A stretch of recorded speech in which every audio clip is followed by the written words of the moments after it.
село Хаджи Димитрово перат и мият по график. Едната вечер в половината от къщите има вода, на другата вечер в останалата част. Цяла нощ, перем, чистим, оправяме едно друго, денем на работа, вечер така. В резервуари пускаме.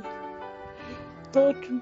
Въобще са ми, че фанати болести и всичко. Проблемът е от 20 години, когато спира водоподаването от язовир Александър Стамболийски.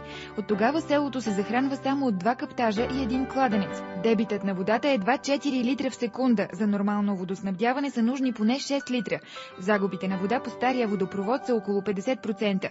За да има вода за всички, от 8 години хората са на режим. Няма вода в резервуара. Няма откъде да дойде. Няма извор на вода. Трябва да се докара вода от друго място. Има 2 варианта от землището на село Козловец. И другия вариант, който има разработен проект и е трасиран от трасето, вода от село Вардин, което се намира на около 11 км. За да се докара вода до селото, трябват много пари. ВиК Свищов от години обещава да реши проблема. Междувременно, водоснабдителното дружество отчита космически сметки за вода в селото. Он е месец, като идва 42 кубика, ще е ползвана, като я няма.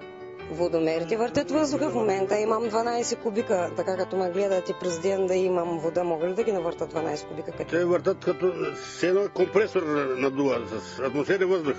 Заради безводието, младите бягат в Свищов и селото бавно обезлюдява. Трудно се живее. И хляб има, ама вода няма.